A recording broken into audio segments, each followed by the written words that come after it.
नमस्ते सबको। और थैंक यू वेरी मच कि आपने सबने ज्वाइन किया आज मुझे फिर से। आइए, कल जिस बात पे चर्चा कर रहे थे हम, सांख्य दर्शन के जिस छोटे से प्रिंसिपल पे हमने बात की थी, उसी पे थोड़ा आगे बात करता हूँ। उसी के फर्स्ट अध्याय के कल 113 देखा था। 115 जो है, 115 वो कहता है उपादान नियमात, उपादान का नियम होने से बिना किसी उपादान अर्थात कारण के कुछ बन नहीं सकता। किसी कार्य वस्तु के लिए कोई कारण वस्तु का होना आवश्यक है। शून्य में से शून्य नहीं बनता। इस कारण जगत का मूल किसी पदार्थ को मानना ही पड़ेगा। उपादान का मतलब होता है कारण, वो पदार्थ जिससे निर्मित पदार्थ बनता है, जैसे मिट्टी से घड़ा बनता है। तो बिना किसी चीज के ये नियम है कि निर्मित पदार्थ का कुछ ना कुछ उपादान यानी कि मूल पदार्थ होना ही है। इसके अलावा 117 कहता है शक्तस्य शक्त कारणात, शक्तिमान का कार्य ही शक्य संभव कार्य कारणों से अस्तित्व का ज्ञान है। शक्तिवान ही बलवान युक्त कार्य कर सकता है।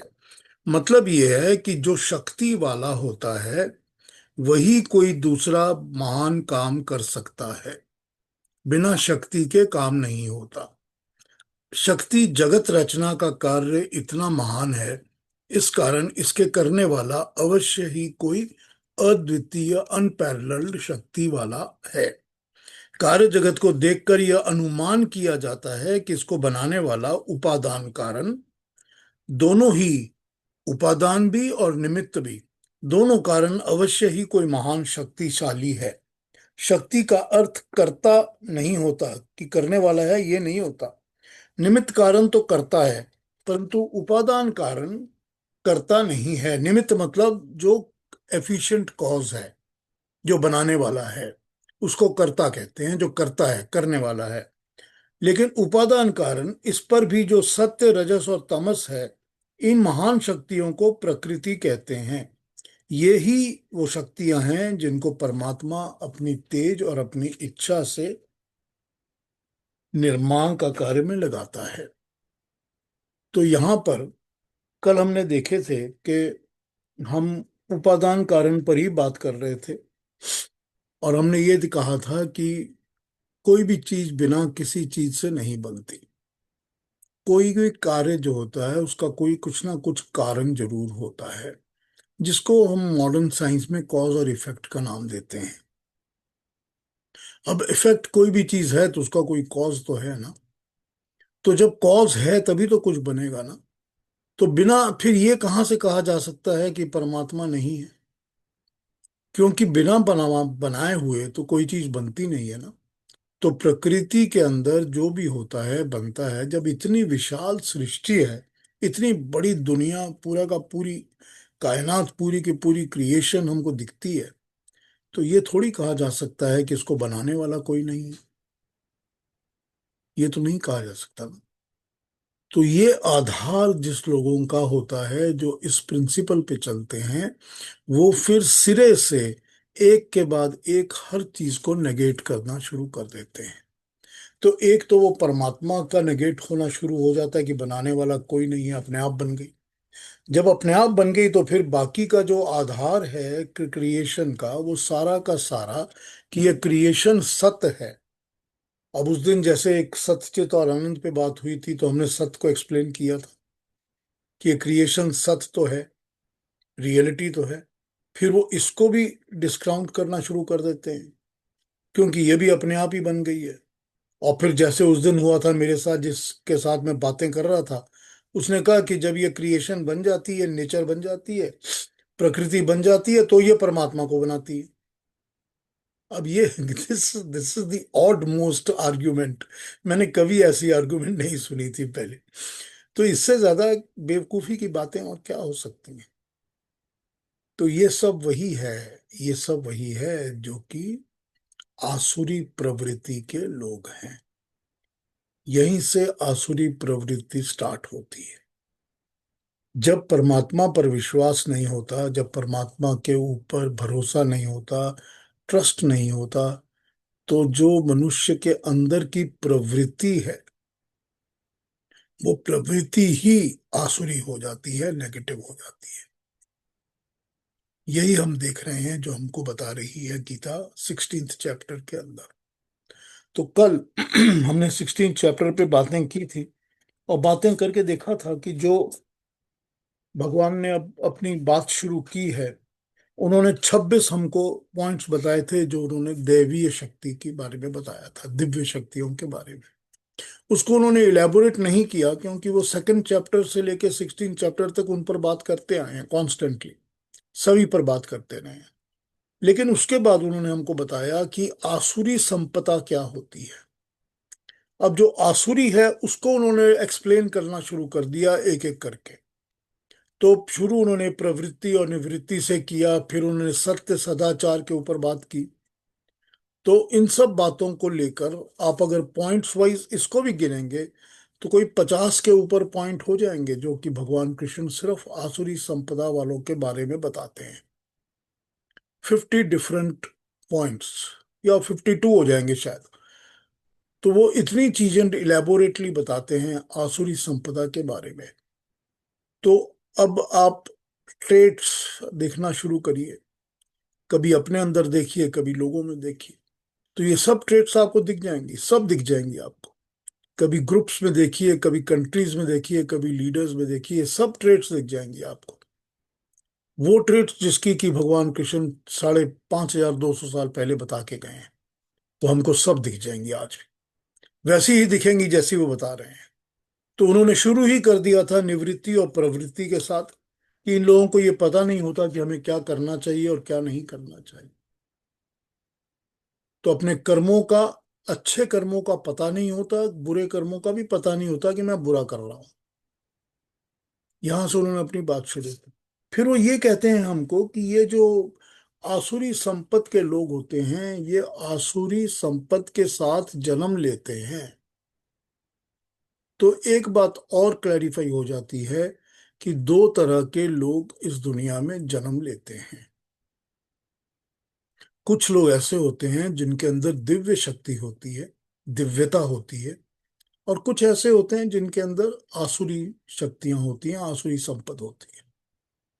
अब इसका जो मतलब है, इसका मतलब ये बैठता है कि ये संस्कारों में बैठी हुई बात है, पुराने कर्मों में और पुराने संस्कारों की बात है, कि मेरे संस्कार ही ऐसे हैं कि मैं गलत करता हूं। वो कहता है ना दुर्योधन, मुझे पता है धर्म क्या है, पर मेरी कोई प्रवृत्ति नहीं है कि मैं धर्म की तरफ चलूं। वो कहता है ना ओपनली, दुर्योधन तो ये ओपनली कहता है। तो ये चीज जो होती है ना, ये हमारे संस्कारों में बैठी हुई चीज है जिसके साथ हम जन्म लेते हैं। तो अब इसमें दूसरी बात ये उभर के आ जाती है कि अगर ये जन्म इसी तरह लेते हैं, तो जो आसुरी संपत्ति के लोग हैं उनको जन्म मिलता ही क्यों है? मतलब मनुष्य का, मानव का जन्म मिलता ही क्यों है? तो फिर वही आ जाती है बात कि कहीं ना कहीं तो उन्होंने ऐसे कर्म किए हैं जिन कर्मों के कारण उनको मनुष्य का जन्म मिल रहा है।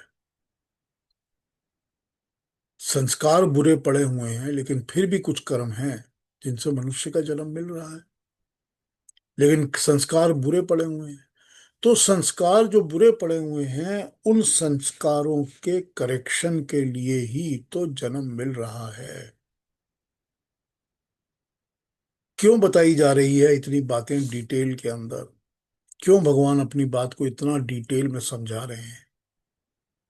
क्यों दुर्योधन के जैसे एक पापी के पास भी भगवान श्री कृष्ण एक ऑफर लेके या पीस का ऑफर लेके पहुंच जाते हैं? क्योंकि वो मौका देना चाहते हैं।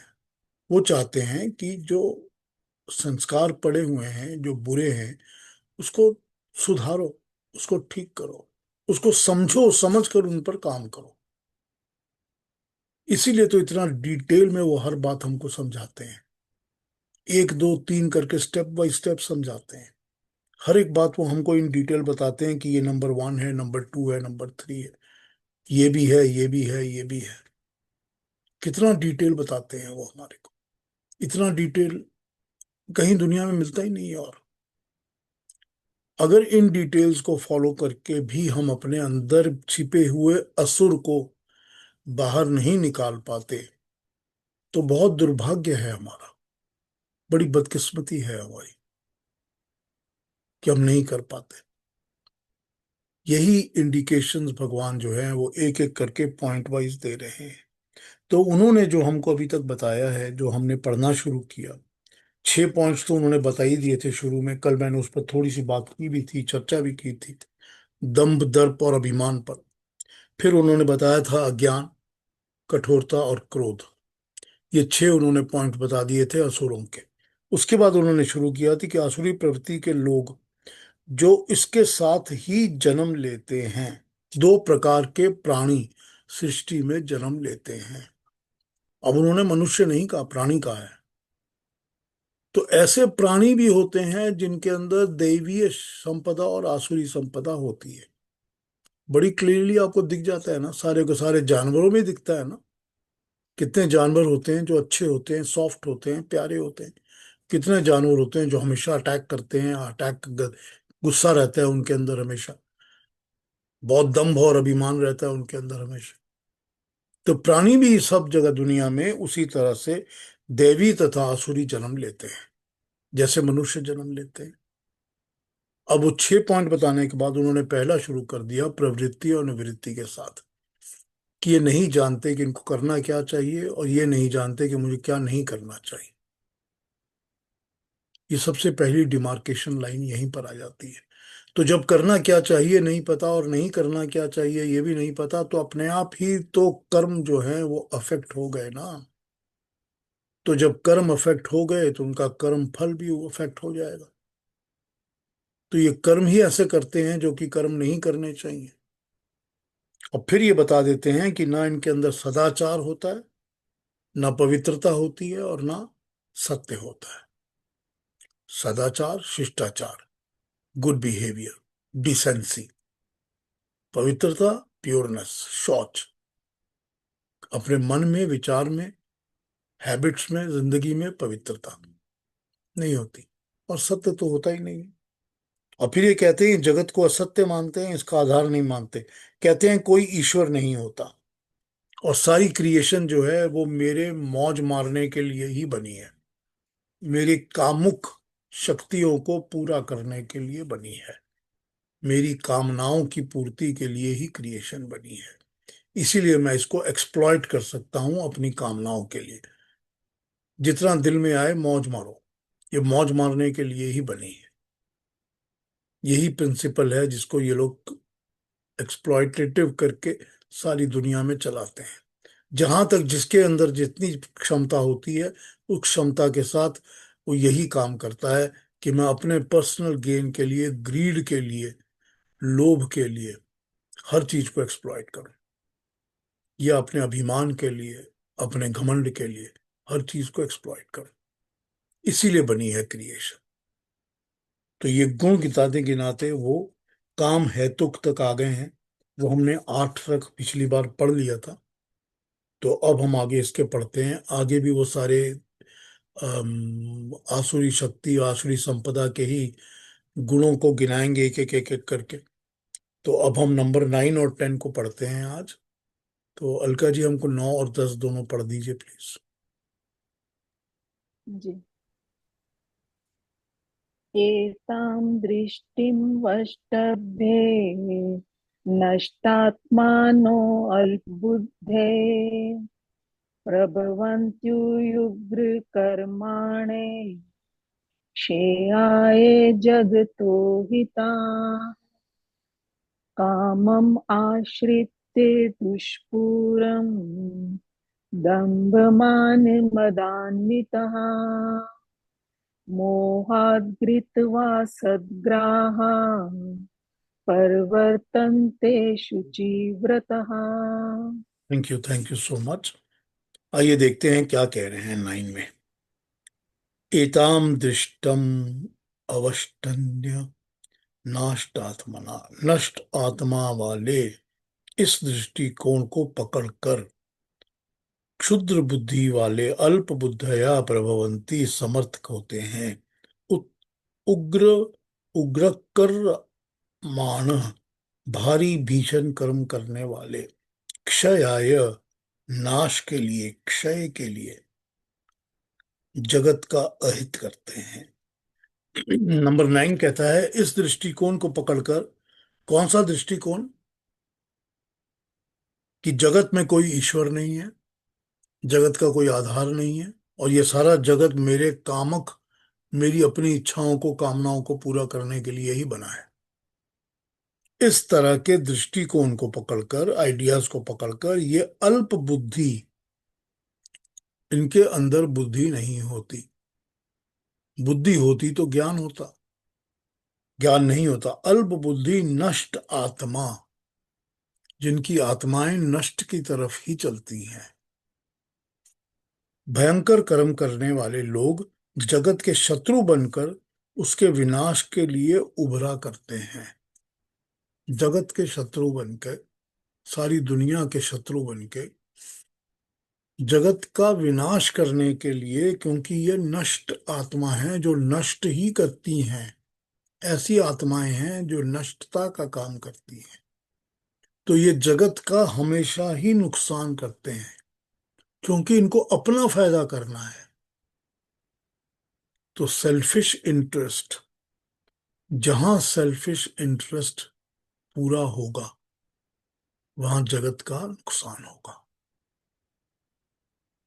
हो गया ना, एक प्रिंसिपल सामने आ गया ना, सबसे सिंपल तरीके से, कि जहां मैं अपना पर्सनल इंटरेस्ट, अपना सेल्फिश इंटरेस्ट पूरा करूंगा, वहीं पर मैं सृष्टि में किसी न किसी चीज का, जगत की चीजों का नुकसान कर रहा हूं। उनको मैं नष्ट कर रहा हूं, खराबी कर रहा हूं। कितना डेप्थ है इस सिंगल लाइन के अंदर, इस एक थॉट के अंदर कितना डेप्थ है। हम सारी जिंदगी अपनी पूर्ति, अपनी सेल्फिश चीजों को पूरा करने के पीछे लगे रहते हैं, प्लानिंग करते रहते हैं, स्कीमिंग करते रहते हैं, इसको यूं करो, ऐसे करो, वैसे करो, मेरा ये इंटरेस्ट पूरा हो जाएगा। हम कब सोचते हैं कि जो मैं अपना इंटरेस्ट पूरा कर रहा हूं वो जगत का विनाश कर रहा हूं? लेकिन यही है इसका प्रिंसिपल, यही है आसुरी संपत। वही लोग हैं जिनके अंदर ये आसुरी शक्ति होती है, आसुरी संपदा होती है, कि वो अपना इंटरेस्ट पूरा करते हैं। जब अपना इंटरेस्ट पूरा करते हैं तो जगत का नाश करते हैं, विनाश करते हैं। क्योंकि इन लोगों को लगता है कि जगत बना ही इसलिए है कि मैं अपनी कामनाओं की पूर्ति करूं, क्योंकि वरना इस जगत का कोई आधार नहीं है। तो 9 नंबर तो हमको ये बता रहा है कि इस दृष्टिकोण को पकड़कर ये अल्प बुद्धि लोग बेवकूफ कहा जा सकता है, या ये कहा जाए कि गलत बुद्धि वाले, उल्टी बुद्धि वाले, नष्ट आत्मा, खराब खराब बुद्धि वाले लोग भयंकर कर्म करने में लग जाते हैं। अब ये कर्म भयंकर हैं क्योंकि ये सृष्टि का विनाश करते हैं। सारी दुनिया में देखिए, कहाँ बम गिर रहे हैं, कहाँ पर क्या हो रहा है, कहाँ पर क्या कट रही हैं, चीजें टूट रही हैं, विनाश किया जा रहा है। देख लीजिए, सारी दुनिया लगे हुए हैं एकदम, तोड़ फोड़ करते रहो, विनाश करते रहो। क्यों? क्योंकि अपनी कामनाएं पूरी करनी है ना। कामना दंभ की हो सकती है, अभिमान की हो सकती है, कोई भी चीज की हो, धन दौलत की हो सकती है, धन दौलत की हो सकती है ना। तो ये नंबर 9 ने बताया, और नंबर 10 हमको ये बताता है कि लालसा, कभी तृप्त ना होने वाली लालसा, कामम, कामनाएं, वो कामनाएं जो कभी तृप्त नहीं होती, कभी तृप्त ना होने वाली लालसा का आश्रय लेकर दंभ, मान और मद से युक्त मोह के कारण असद ग्रहों, दुष्ट आसुरी इच्छाओं को ग्रहण करके, असद ग्रहों मतलब आसुरी इच्छाओं को, असद, जिसमें सदाचार नहीं है, जिसमें सत्य नहीं है, वो असद है, उनको ग्रहण करके, ठीक, दुष्ट आसुरी इच्छाओं को ग्रहण करके अपवित्र निश्चयों को मन में लेकर कार्य में प्रवृत्त होते हैं। इनके अंदर जो निश्चय होता है कि मुझे डिटर्मिनेशन होता है, मुझे ये करना है, वो करने का काम, वो निश्चय ही दिमाग में अपवित्र होता है, वो पहले ही खराब होता है। मैं किसी को देखता ही इसीलिए हूं कि मैं इसको किस तरह से चीट कर सकूं, मैं इसको बुद्धू बना के कैसे पैसे ले सकूं, कि मैं जिस भी औरत को देखता हूं मैं गलत नजर से ही देखता हूं। तो निश्चय पहले ही जो है अपने अंदर गलत बैठा हुआ है। और गलत कैसे बैठा हुआ है कि क्योंकि ये असद ग्रहों, ये आसुरी और दुष्ट इच्छाओं को ग्रहण करते हैं। इनके अंदर जो इच्छाएं हैं वो दुष्ट हैं, गलत हैं। तो कब हमने कौन सी इच्छा की जो कि इच्छा नहीं करनी चाहिए थी मगर हमने की, कोई खराब इच्छा थी?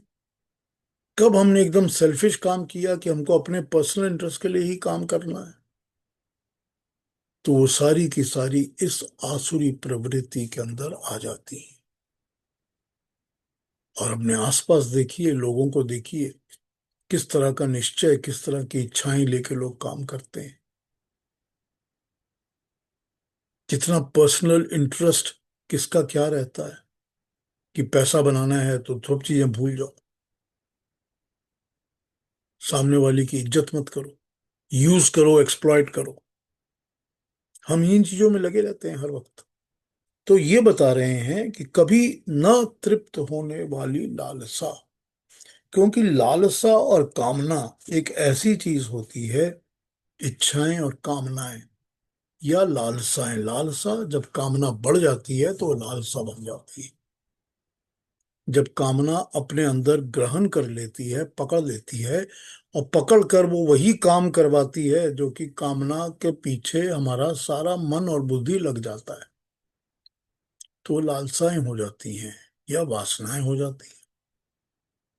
तो ये लालसाएं जो होती हैं ये कभी तृप्त हो ही नहीं सकती, कभी न तृप्त होने वाली, फुलफिल कभी हो ही नहीं सकती। क्योंकि ये कहा गया है कि ये तो जैसे आग में आप घी डालते हो, तो घी डालने से तो आग और बढ़ती है, घटती तो है नहीं। तो ये जो लालसाएं हैं ये आग में घी का काम करती हैं। ये फुलफिल तो कभी, तृप्त तो कभी हो ही नहीं सकती। जितनी आप फुलफिल करोगे उसके बाद और बढ़ जाएगी। जब ने आपने पहले मिलियन बना लिया तो दिल करेगा 2 मिलियन और बना लो। जब और दो बनेंगे तो दिल करेगा अब तो 10 और चाहिए। जब 10 मिल जाएंगे तो चाहिए 100 और चाहिए। ये कभी खत्म ही नहीं होती लालसा, कभी खत्म नहीं होती। ये और बढ़ती ही रहती हैं, ये तृप्त हो ही नहीं सकती। इनका बेसिक ही ये है कि ये कभी तृप्त नहीं हो सकती। एक मनुस्मृति का श्लोक है, मुझे याद नहीं आ रहा वो श्लोक क्या है। वो यही कहता है कि भोग करते करते, भोग भोग करते करते मैं स्वयं खत्म हो गया, भुग गया, पर मेरी भोग की इच्छाएं और लालसाएं खत्म नहीं हुई।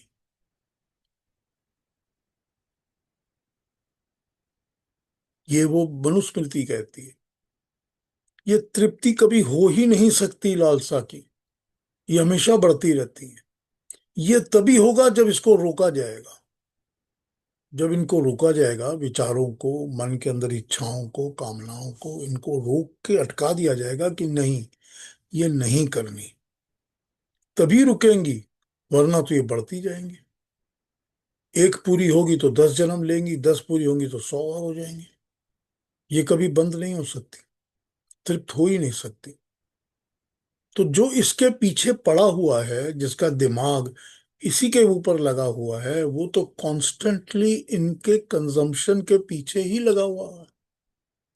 वो कॉन्स्टेंटली इसी आइडिया, इसी थॉट, इसी बुद्धि के साथ, मन के साथ लगा है कि मुझे एक के बाद एक, एक के बाद एक, और उसके बाद और, उसके बाद और पूरी करनी है।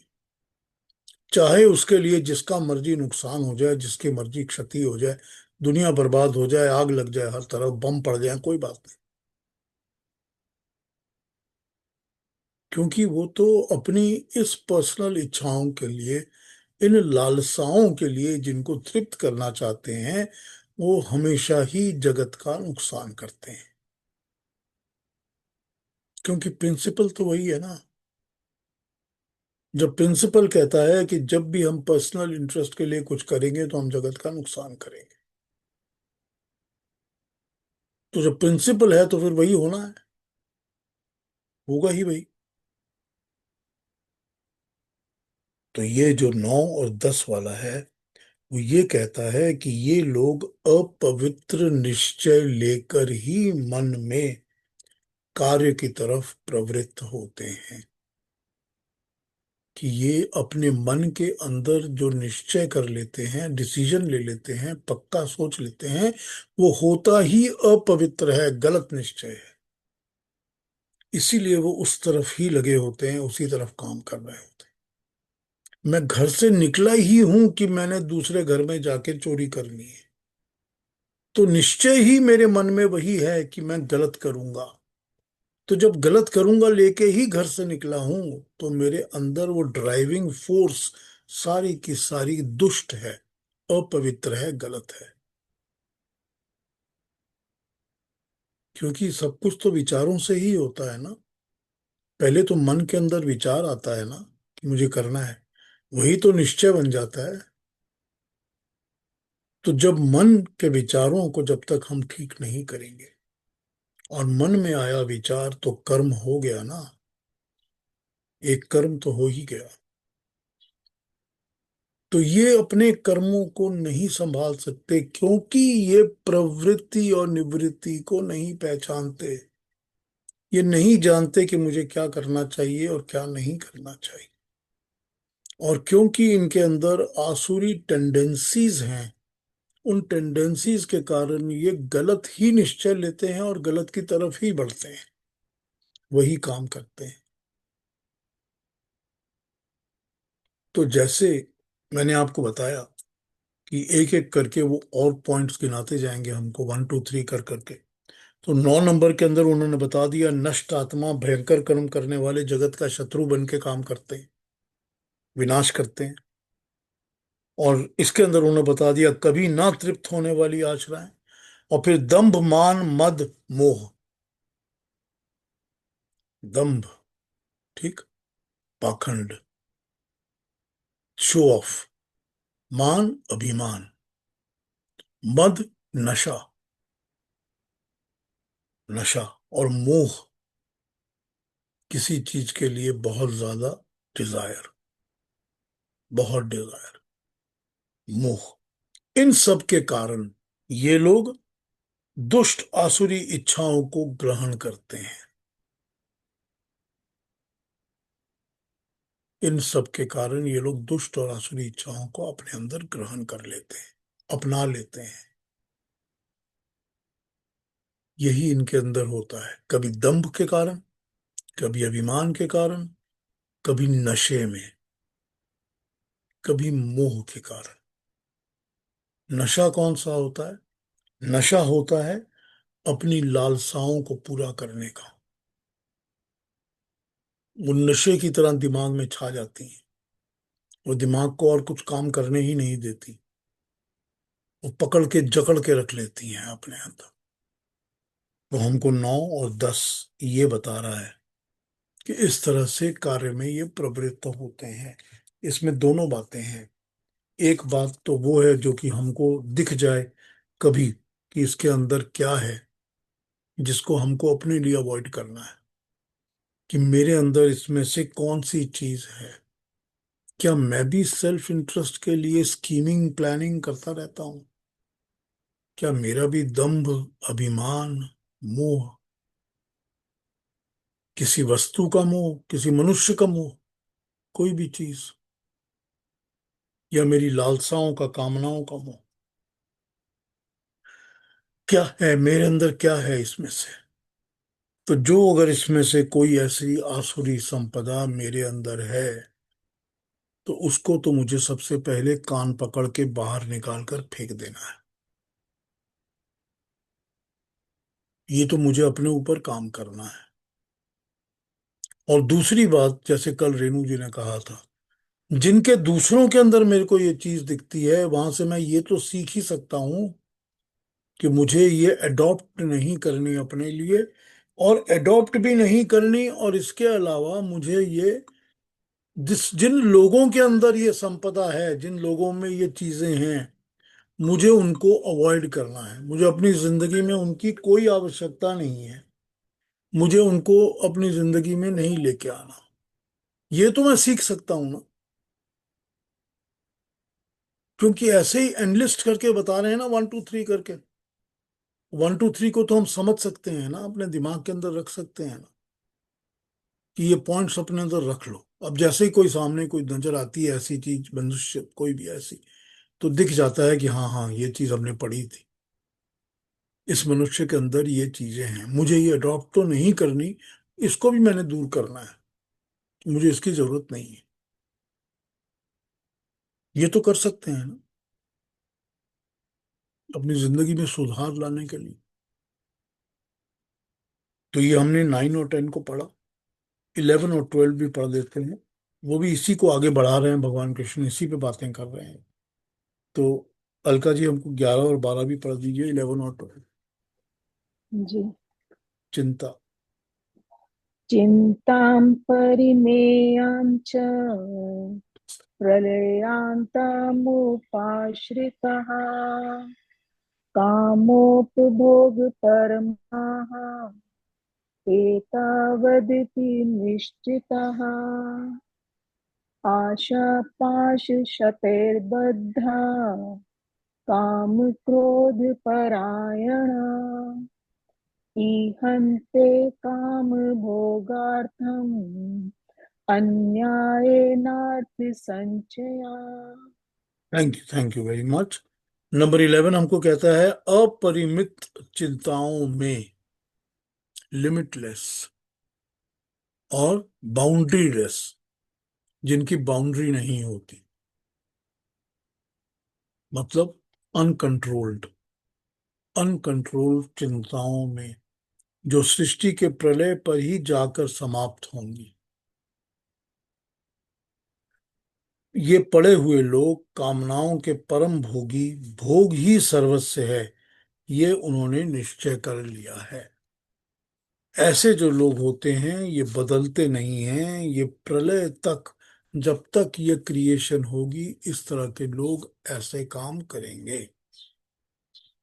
तो ये कहना कि पुराने जमाने में तो अच्छे लोग होते थे, बुरे अब हो गए हैं, आइंदा अच्छे ही हो जाएंगे सारे, ये नहीं होने वाला।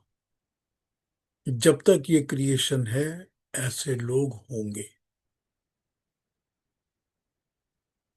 आसुरी लोग होंगे, दैवीय लोग भी होंगे, ये होंगे ही होंगे।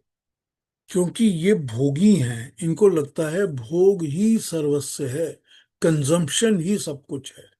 मुझे सब कुछ अपने लिए ही करना है, मुझे लूटना है, पकड़ना है, जकड़ना है, ग्रास्प करना है, लेना है, और भी ज्यादा लेना है। ये ऐसे ही लोग हैं, और ये हमेशा ऐसे थे और हमेशा ऐसे रहेंगे, ये बदलेंगे नहीं, ये ऐसे ही होंगे। तो 11 नंबर हमको ये बता रहा है कि अपरिमित चिंताएं, अनकंट्रोल्ड। परिमित वो चीज होती है जिसकी एक बाउंड्री होती है, जिसकी एक सीमा होती है, जो हमारे कंट्रोल में होती है। अपरिमित वो होती है जो असीम हो जाती है, जो बाउंड्री लेस हो जाती है, जो कंट्रोल की नहीं जा सकती। तो अनकंट्रोल्ड चिंताएं होती हैं इनके अंदर, बहुत बड़ी बड़ी चीजें सोचते रहते हैं, सिर्फ इसके लिए कि मुझको भोग करना है, अपने कंजम्पशन के लिए, अपने भोग के लिए। अब भोग में सब कुछ आ जाता है, भोग में यूसेज भी आ जाती है, कंजम्पशन भी आ जाती है।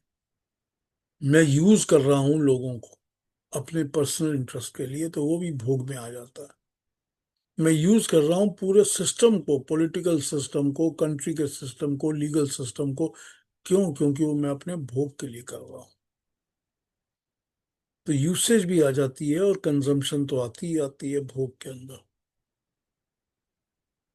तो भोग के लिए ही सर्वस्व, ये सारी दुनिया मेरे भोग के लिए ही बनी है। इस तरह के आसुरी संपद के लोग, जिनकी चिंताएं अपरिमित होती हैं, अनकंट्रोल्ड थॉट प्रोसेस होती है, अपने थॉट्स पर उनको कोई कंट्रोल नहीं होता, ये लोग हमेशा होते हैं। पहले भी थे, आज भी हैं, कल भी रहेंगे, हमेशा होंगे। तो ये हमको बताता है नंबर 11। नंबर 12 पे आता हूं। तो 12वां नंबर बताता है लालसाओं के सैकड़ों जालों में फंसे हुए। जो लालसा होती है, उसके आशा पाशर तई सैकड़ों लालसाओं के जाल में फंसे हुए। थाउजेंड्स ऑफ डिजायर्स उसके जाल के अंदर फंसे हुए। उसका जो नेट है उसमें फंसे, जैसे मछली फंसती है जाल में, उस तरह से जाल में फंसे हुए, जिसका एंडलेस लालसाएं हैं, सैकड़ों इच्छाएं हैं। उन इच्छाओं का जाल है जिसके अंदर ये फंसे हुए हैं। काम और क्रोध के पंजे में बंधे हुए। कामना, मुझे काम, मुझे अपनी कामना पूरी होनी चाहिए। और क्रोध, क्रोध अग्रेशन। अगर अग्रेशन नहीं होगा तो ये कोई चीज के पीछे अपरिमित चिंताओं से भोग के लिए नहीं लगेंगे। और भोग करने के लिए तो एक तरह का एग्रेशन जरूरी है। तभी तो छीनूंगा, तभी तो लूटूंगा, तभी तो मैं हर चीज को अपने लिए लूंगा, क्योंकि क्रोध मेरे अंदर पैदा हुआ हुआ है। और क्रोध किस चीज का है? क्रोध है कामनाओं को पूरा करने का। तो ये जो हैं, जो काम और क्रोध के पंजे से बंधे हुए हैं और सैकड़ों लालसाओं के जाल में है ये। तो कामना क्या है? थाउजेंड्स ऑफ डिजायर्स की कामना है, और उनको पूरा करने के लिए एग्रेशन है, कि मुझे इनको पूरा करना है, मुझे एग्रेसिव होना है, तभी मैं इनको पूरा कर सकूंगा। तो ये लोग अपनी कामनाओं की तृप्ति के लिए अन्यायपूर्ण उपायों द्वारा, अन्यायपूर्ण उपाय, ऐसे सब तरीके, ऐसे आइडियाज जो कि जस्टिफाइड नहीं होते, जो कि अनजस्ट होते हैं, जिनमें अन्याय होता है, ऐसे चीजों के साथ ढेर की ढेर संपत्ति का संचय करने के लिए प्रयत्न करते हैं। ढेर से ढेर, बहुत ज्यादा संपत्ति। सिर्फ प्रॉपर्टी नहीं होती, संपत्ति प्रॉपर्टी तो होती ही है, कि ये क्या इकट्ठा करते हैं, ये चीजों को इकट्ठा करते हैं। तो हर किस्म की संपत्ति, हर किस्म की संपत्ति। कौन सी संपत्ति? कि मेरे को मेरा 100, 10, 50, 150, 200, 1000 मकान तो चाहिए ही ना, प्रॉपर्टी चाहिए, लैंड चाहिए। फिर उसके बाद कौन सी और एक संपत्ति है? वोट बैंक भी तो मेरा संपत्ति है ना, कि मेरी एक वोट बैंक तैयार होनी चाहिए ना, जो हमेशा मुझको वोट देगी। तो उसको तैयार करने के लिए भी तो ढेर सारी संपत्ति, वोट बैंक की संपत्ति तैयार हो गई है। फिर और कौन सी संपत्ति जिसको भी मैं एक्सप्लॉइट कर सकता हूं भोग के लिए, अपने पर्सनल इंटरेस्ट के लिए, वो हर चीज मेरी संपत्ति हो जाती है। जिसको भी मैं यूज करता हूँ, मेरा क्लाइंटेल है, मेरे कस्टमर्स हैं, वो कस्टमर्स भी मैं अपने भोग के लिए, सेल्फ इंटरेस्ट के लिए यूज करता हूँ। वो भी एक मेरी संपत्ति हो जाती है, क्लाइंट बेस्ड संपत्ति। हर चीज की संपत्ति जमा करते रहते हैं, ढेरों ढेरों ढेरों इकट्ठी करते रहते हैं। क्यों करते हैं? क्योंकि हर एक चीज को इनको भोग में यूज करना है, इनको एक्सप्लॉइट करना है। ये एक्सप्लॉइट करने के लिए ही संपत्ति इकट्ठी करते हैं, ढेर के बाद ढेर, जो उसके एक से एक के बाद एक, एक के बाद एक, बहुत ज्यादा। और ये सारी की सारी चीजें ये अन्यायपूर्ण उपायों द्वारा करते हैं। मतलब ये भी नहीं है कि तरीका जो है वो अच्छा है या डिसेंट है। हर किस्म का गलत काम करके ही इनको वो जमा करते हैं, इकट्ठा करते हैं। अब गलत की मार्जिन बड़ी अजीब हो जाती है ना, क्योंकि कभी हम कहते हैं नहीं ये तो लीगल है, इलीगल नहीं है, लेकिन गलत तो हो सकता है ना, लीगल होते हुए भी तो गलत हो सकता है। लीगल तो है लेकिन गलत भी तो हो सकता है ना। झूठ बोल के भी तो किसी की प्रॉपर्टी अपने नाम पे की जा सकती है ना।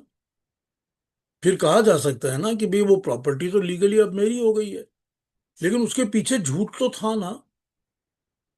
तो ये अन्यायपूर्ण तरीके से ढेर चीजों को अपने भोग के लिए जमा करते हैं, ताकि उनको मैं एक्सप्लॉइट कर सकूं। ये आसुरी संपत्ति के लोग हैं। ये हमेशा थे, हमेशा रहेंगे। हम हिस्ट्री में निकाल के देखते हैं, लाखों मिलते हैं, आज की डेट में दिखते हैं और भी मिलते हैं, कल भी मिलेंगे। ये लोग दुनिया में हमेशा होते हैं, और प्रोमिनेंस में होते हैं क्योंकि ये एग्रेसिव होते हैं। एग्रेसिव होते हैं और वो चीजों को क्योंकि लूट के अपना बनाते हैं, तो दिखता है सामने, इसलिए प्रोमिनेंस में आ जाते हैं लोग। कंट्री के लीडर्स हो सकते हैं, नेता हो सकते हैं, रिलीजियस ग्रुप के लीडर्स हो सकते हैं। ऐसे बहुत लोग दिखते हैं हमको, हर जगह दिखते हैं।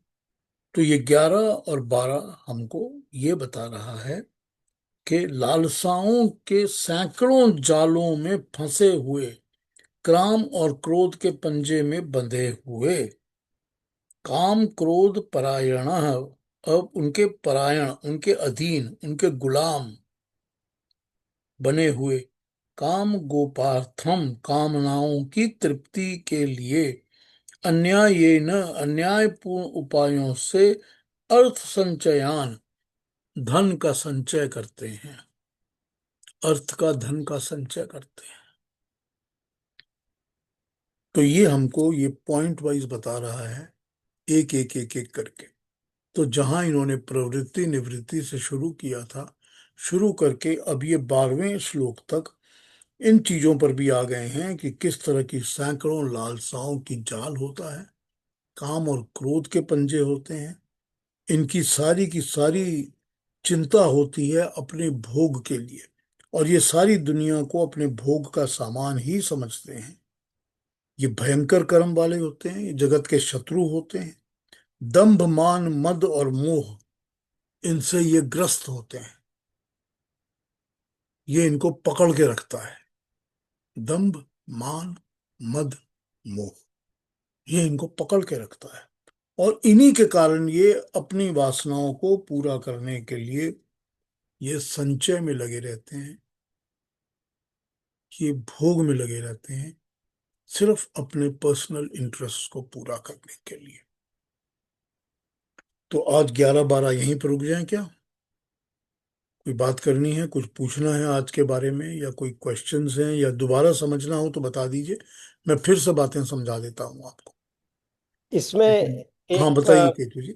एक वेरी फेमस एग्जाम्पल तो आता है कि जब कृष्ण भगवान जाते हैं दुर्योधन के पास में 5 गांव मांगने के लिए, और फिर वो तो कहता है कि एक तिनक, तिनक की सुई सुई जितनी भी जमीन नहीं देंगे। हाँ, तो ये तो this is a very blatant example की ऑफ असुरी वाले। लेकिन प्रॉब्लम यही होती है ना केतु जी, कि हमको ये ब्लैक एंड व्हाइट एग्जाम्पल्स दुनिया में कम दिखते हैं। ज्यादा एग्जाम्पल्स ही ग्रे एरिया में आ जाते हैं, फिर आइडेंटिफाई करना बड़ा मुश्किल हो जाता है। तो इसीलिए तो सबसे पहला जो इसका टेस्ट होता है ना, वो अपने ऊपर ही होता है। तो अपने अंदर देखना पड़ता है कि ऐसी आसुरी संपदा मेरे अंदर क्या कितनी है, और वो कैसी है, और किस रूप में, स्वरूप में है। जब अपने ऊपर आइडेंटिफाई होती है और पता चलता है कि ये चीज है, तो फिर दूसरे में आइडेंटिफाई करनी इजी हो जाती है। फिर वो ग्रे के अंदर में से हम ब्लैक को निकाल के बाहर निकाल सकते हैं कि इसमें क्या ब्लैक, कितना ब्लैक है।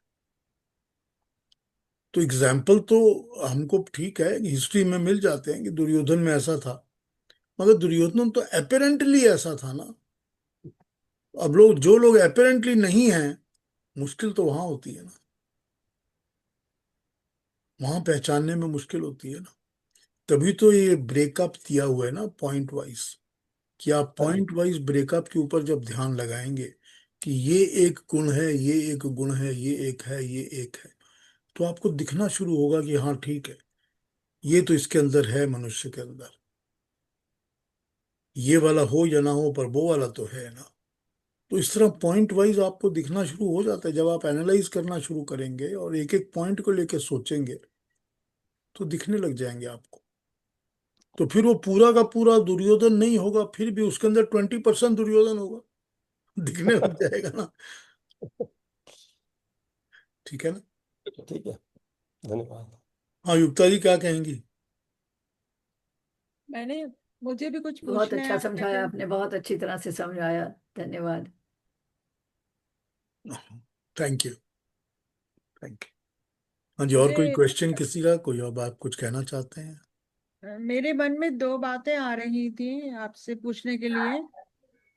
जी। तो एक एक तो ये है कि महाभारत का एक एक कैरेक्टर इतनी डिटेल्स में सेट आउट, मतलब बनाया गया, दिखाया गया है, वो आज तक प्रेवलेंट है इन ऑल सोसाइटीज, इन बिल्कुल। एवरीवेयर। आज तक, I mean so many years back Mahabharat हुई थी, रची गई थी।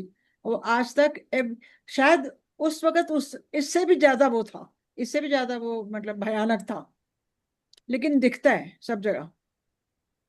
और दूसरे मेरे मन में विचार आया था कि ये जो सरकार करती है, जैसे रेलवे ब्रिजेस नए बन रहे हैं, कश्मीर की रेलवेज बन रही हैं, कितना कुछ और एक्सपैंड हो रहा है, is that considered any part, in any part is that lalsa, or is that in any part something which is destroying? जैसे डेफिनेटली आपकी प्रकृति तो डिस्ट्रॉय हो ही रही है ना। नहीं, देखो यार, यहाँ पर क्या है कि जन कल्याण का काम होता है ना, हम्म। जब आप लोगों के भले के लिए कर रहे हो। क्या मैं इसलिए कर रहा हूं कि मैं अपना पर्सनल इंटरेस्ट पूरा कर रहा हूं? अगर मैं पर्सनल इंटरेस्ट पूरा कर रहा हूं तो वो लालसा है। और हम्म। अगर मैं वो जन कल्याण के लिए कर रहा हूं, लोगों के भले के लिए, सबके कल भले के लिए, तो यज्ञ कर्म हो जाता है वो, शुभ कर्म हो जाता है वो। तो शुभ कर्म करने में तो, और उसमें दूसरी बात यह है कि जो ये शुभ कर्म हो रहा है, वो शुभ कर्म आज तो नहीं है ना, वो तो हमेशा रहेगा ना। वो तो फ्यूचर के लिए भी रहेगा ना, चाहे मैं रहूं या नहीं रहूं। लेकिन मेरी जो प्रॉपर्टीज हो जाएंगी वो तो मेरी ही होंगी ना। मेरे बाद क्या होगा? मेरी तो नहीं रहेंगी एनी मोर, पर वो प्रॉपर्टीज तो होंगी ना। फिर भी मैंने तो खाया पिया और रगड़ लिया, सारा कुछ अपने नाम कर लिया ना। तो यहां पर एक डिमार्केशन लाइन आ जाती है कि ये, इसमें कोई डाउट ही नहीं है कि आप जो भी करोगे, आपको प्रकृति को एक्सप्लॉइट करके ही करना है। ठीक है ना। आप सड़क बनाओगे तो दो चार पेड़ तो आप तो काटोगे ही काटोगे। अगर आपको अपने घर में चूल्हा जलाना है तो आप पेड़ काटोगे ही काटोगे। तो प्रकृति को तो एक्सप्लॉइट आप करोगे ही करोगे। लेकिन एक्सप्लॉइट करने के बाद क्या उस प्रकृति को आप फुलफिल कर रहे हो? तो जैसे कहा जाता है ना कि चार पेड़ काटे हैं तो चार 40 पेड़ और लगा लो, तो अपने आप उसको फुलफिल करोगे। तो प्रकृति का नुकसान एक चीज है, प्रकृति को यूज करना दूसरी चीज है, और जन कल्याण के लिए करना फिर एक अलग बात है। जब लोगों का सब भलो भला होता है कि भाई इतने लोग यहाँ पर, उनको इससे फायदा होगा, बेनिफिट होगा, तो बेनिफिट करने वाला काम जो है वो यज्ञ कर्म होता है, अच्छा शुभ कर्म होता है। तो वहां ये प्रॉब्लम क्रिएट, ये समझ में नहीं आती। तो वहां वो आसुरी वो नहीं है मतलब। कहाँ होगी वहां? आसुरी नहीं है ना। आसुरी तब हम्म। होगी जब मैं वो काम सिर्फ अपने लिए कर रहा हूँ, अपने लिए करो। अपनी फैमिली के लिए कर रहा हूँ, मेरे नाम के लिए कर रहा हूँ, तब आसुरी हो गई ना। हम्म।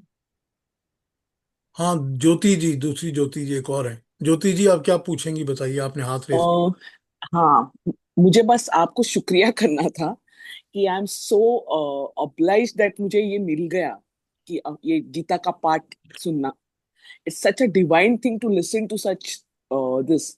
मुझे बस यही दिमाग में बस यही आया था कि ये भगवत गीता जब भगवान ने सुनवाई, तो Arjun was the one was listening to it because वो अर्जुन के लिए उन्होंने शुरू की, और दूसरी संजय थे जो सुन रहे थे और उसकी बात वो धृतराष्ट्र को बता रहे थे। तो कैसे अलग ये नजरिया हो गया कि अर्जुन को जो मिल गया उसने उसकी सीख ले ली, और आपने जब अभी असुरी ये होती है ना, वो धृतराष्ट्र के अंदर से निकल ही नहीं गई, ये सुन के भी उनके पर कुछ भी असर नहीं हो गया।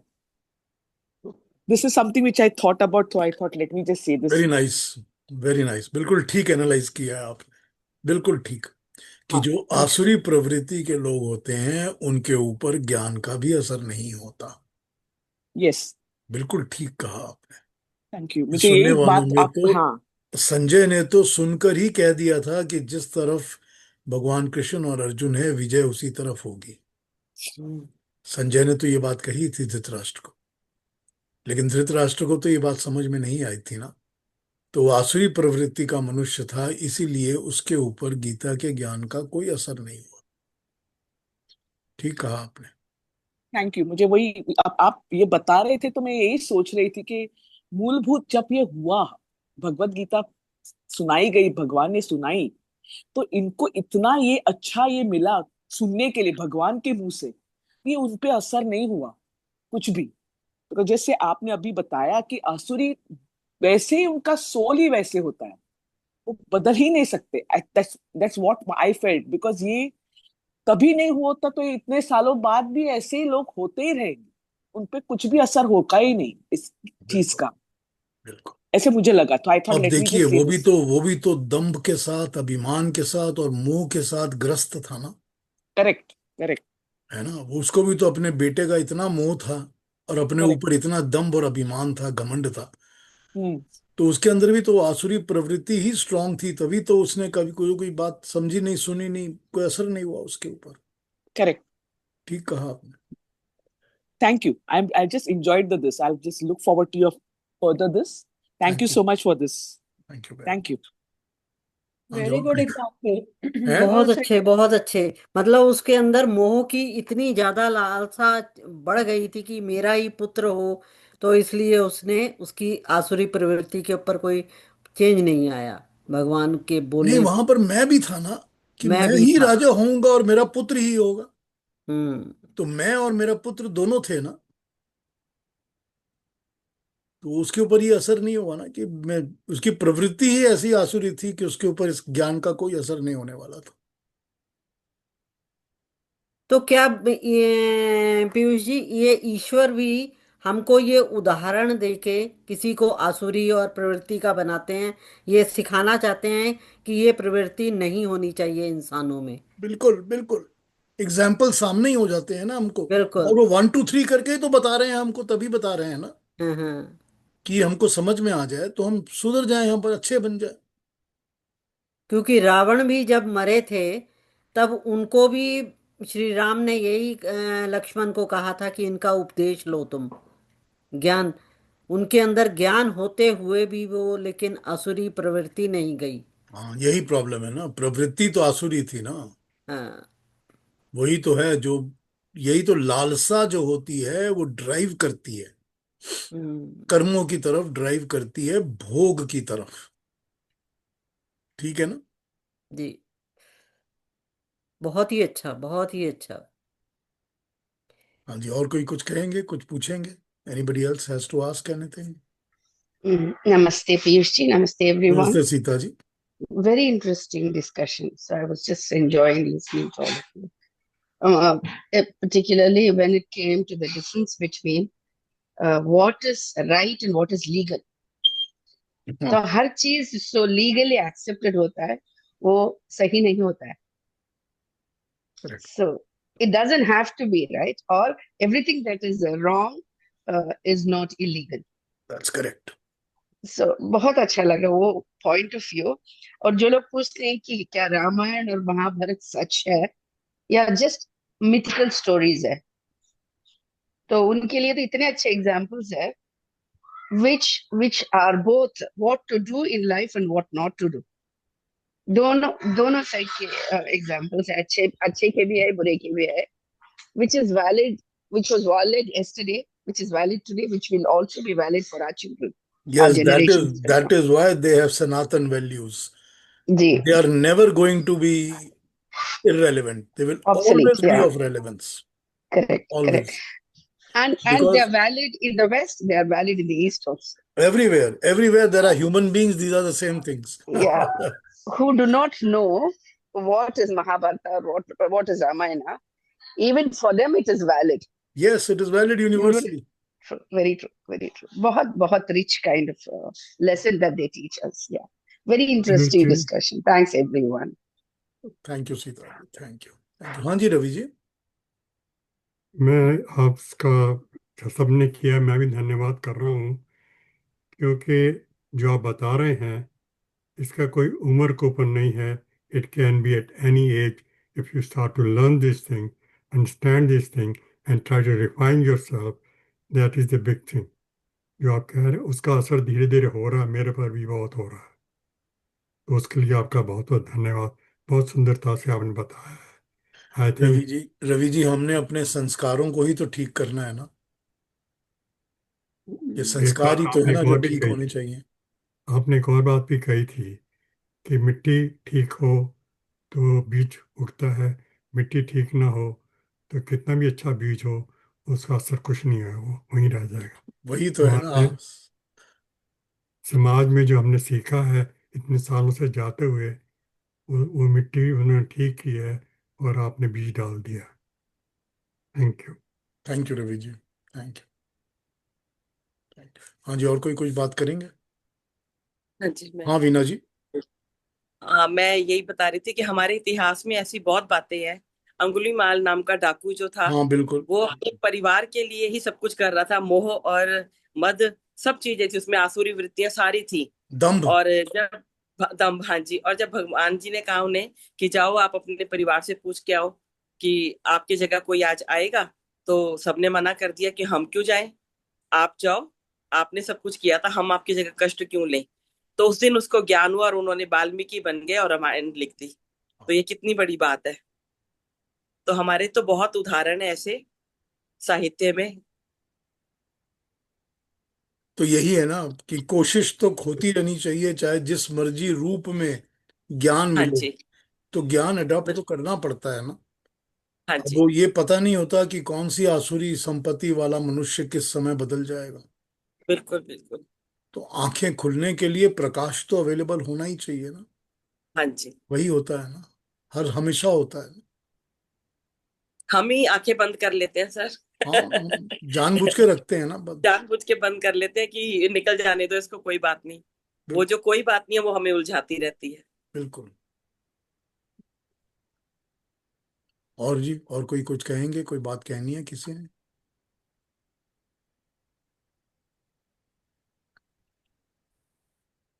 तो फिर नेक्स्ट वीक मिले, अगले सैटरडे। अगले सैटरडे फिर कैरी ऑन करते हैं। हमने आज 11-12 तक कर लिया है। अगले सैटरडे कैरी ऑन करेंगे। छोटा सा चैप्टर है ये, हमारा शायद अगले हफ्ते खत्म हो सकता है कि हो जाए। तो अगले वीक कैरी करेंगे इसके श्लोक नंबर 13 से 16 चैप्टर के। तब तक के लिए अपना ख्याल रखिए, अपना ध्यान रखिए, अच्छे रहिए, स्वस्थ रहिए, सुखी रहिए। नमस्ते थैंक यू। सबको। Namaste.